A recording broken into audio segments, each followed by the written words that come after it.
பரிசுத்த வேதாகமம் பழைய ஏற்பாடு 1 ராஜாக்கள் 3ஆம் அதிகாரம். சாலமோன் எகிப்தின் ராஜாவாகிய பார்வோனோடே சம்பந்தம் கலந்து பார்வோனின் குமாரத்தியை விவாகம் பண்ணி தன்னுடைய அரண்மனையையும் கர்த்தருடைய ஆலயத்தையும் எருசலேமின் சுற்றுமதிலையும் கட்டி தீரும் மட்டும் அவன் அவளை தாவீதின் நகரத்தில் கொண்டு வந்து வைத்தான். அந்நாட்கள் மட்டும் கர்த்தருடைய நாமத்திற்கு ஒரு ஆலயம் கட்டப்படாதிருந்ததினால் ஜனங்கள் மேடைகளிலே பலியிட்டு வந்தார்கள்.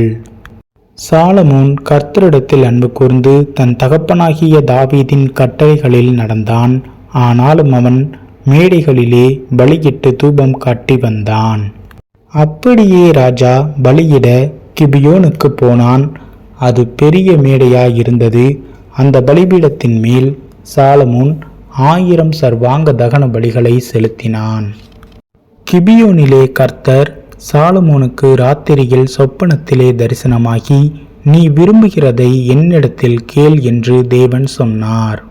அதற்கு சாலமோன், என் தகப்பனாகிய தாவீது என்னும் உமது அடியான் உம்மை பற்றி உண்மையும் நீதியும் மன நேர்மையுமாய் உமக்கு முன்பாக நடந்தபடியே தேவரீர் அவருக்கு பெரிய கிருபை செய்து அந்த பெரிய கிருபையை அவருக்கு காத்து இந்நாள் வரைக்கும் இருக்கிறபடியே அவருடைய சிங்காசனத்தில் வீற்றிருக்கிற ஒரு குமாரனை அவருக்கு தந்தீர். இப்போதும் என் தேவனாகிய கர்த்தாவே, தேவரீர் உமது அடியேனை என் தகப்பனாகிய தாவீதின் ஸ்தானத்திலே ராஜாவாக்கினீரே. நானோவென்றால் போக்குவரவு அறியாத சிறு பிள்ளையாயிருக்கிறேன். நீர் தெரிந்து கொண்டதும் ஏராளத்தினால் எண்ணிக்கைக்கு அடங்காததும் இலக்கத்திற்கு உட்படாததுமான திரளான ஜனங்களாகிய உமது ஜனத்தின் நடுவில் அடியேன் இருக்கிறேன். ஆகையால் உமது ஜனங்களை நியாயம் விசாரிக்கவும் நன்மை தீமை இன்னதென்று வகையறுக்கவும் அடியேனுக்கு ஞானமுள்ள இருதயத்தை தந்தருளும்.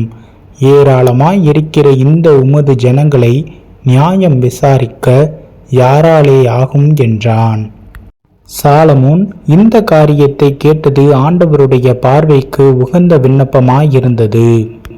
ஆகையால் தேவன் அவனை நோக்கி, நீ உனக்கு நீடித்த நாட்களை கேளாமலும் ஐஸ்வர்யத்தை கேளாமலும் உன் சத்துருக்களின் பிராணனை கேளாமலும் நீ இந்த காரியத்தையே கேட்டு நியாயம் விசாரிக்கிறதற்கு ஏற்ற ஞானத்தை உனக்கு வேண்டிக் கொண்டபடியினால் உன் வார்த்தைகளின்படியே செய்தேன். ஞானமும் உணர்வுள்ள இருதயத்தை உனக்கு தந்தேன். இதிலே உனக்கு சரியானவன் உனக்கு முன் இருந்ததுமில்லை, உனக்கு சரியானவன் உனக்கு பின் எழும்புவதுமில்லை. இதுவுமன்றி நீ கேளாத ஐஸ்வர்யத்தையும் மகிமையையும் உனக்கு தந்தேன். உன் நாட்களில் இருக்கிற ராஜாக்களில் ஒருவனும் உனக்கு சரியானவன் இருப்பதில்லை. உன் தகப்பனாகிய தாவீது நடந்தது போல நீயும் என் கட்டளைகளையும் என் நியமங்களையும் கைக்கொண்டு என் வழிகளில் நடப்பாயாகில் உன் நாட்களையும் நீடித்திருக்க பண்ணுவேன் என்றார். சாலமோனுக்கு நித்திரை தெளிந்தபோது அது சொப்பனம் என்று அறிந்தான். அவன் எருசலேமுக்கு வந்து கர்த்தருடைய உடன்படிக்கை பெட்டிக்கு முன்பாக நின்று சர்வாங்க தகன பலிகளை இட்டு சமாதான பலிகளை செலுத்தி தன் ஊழியக்காரர் எல்லாருக்கும் விருந்து செய்தான். அப்பொழுது வேசிகளான 2 ஸ்திரீகள் ராஜாவினிடத்தில் வந்து அவனுக்கு முன்பாக நின்றார்கள். அவர்களில் ஒருத்தி, என் ஆண்டவனே, நானும் இந்த ஸ்திரீயும் ஒரே வீட்டிலே குடியிருக்கிறோம். நான் இவளோடே வீட்டில் இருக்கையில் ஆண் பிள்ளை பெற்றேன். நான் பிள்ளை பெற்ற 3ஆம் நாளிலே இந்த ஸ்திரீயும் ஆண் பிள்ளை பெற்றால் நாங்கள் ஒருமித்திருந்தோம். எங்கள் இருவரையும் தவிர வீட்டுக்குள்ளே ஒருவரும் இல்லை. ராத்திரி தூக்கத்திலே இந்த ஸ்திரீ தன் பிள்ளையின் மேல் புரண்டு படுத்ததினால் அது செத்து போயிற்று. அப்பொழுது உமது அடியாள் நித்திரை பண்ணுகையில் இவள் நடுஜாமத்தில் எழுந்து என் பக்கத்திலே கிடக்கிற என் பிள்ளையை எடுத்து தன் மார்பிலே கிடத்தி கொண்டு செத்த தன் பிள்ளையை எடுத்து என் மார்பிலே கிடத்தி விட்டாள்.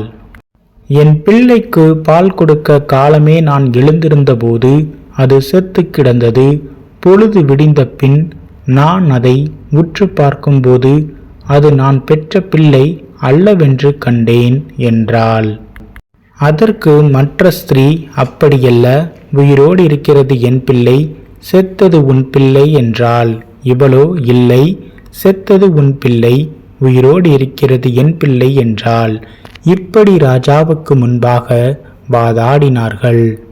அப்பொழுது ராஜா, உயிரோடு இருக்கிறது என் பிள்ளை, செத்தது உன் பிள்ளை என்று இவள் சொல்லுகிறாள்.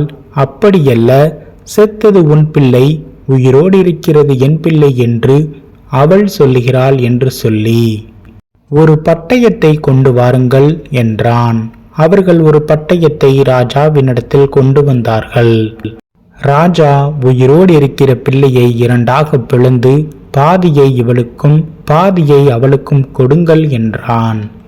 அப்பொழுது உயிரோடு இருக்கிற பிள்ளையின் தாய் தன் பிள்ளைக்காக அவள் குடல் துடித்ததினால் ராஜாவை நோக்கி, ஐயோ, என் ஆண்டவனே, உயிரோடு இருக்கிற பிள்ளையை கொல்ல வேண்டாம், அதை அவளுக்கே கொடுத்துவிடும் என்றாள்.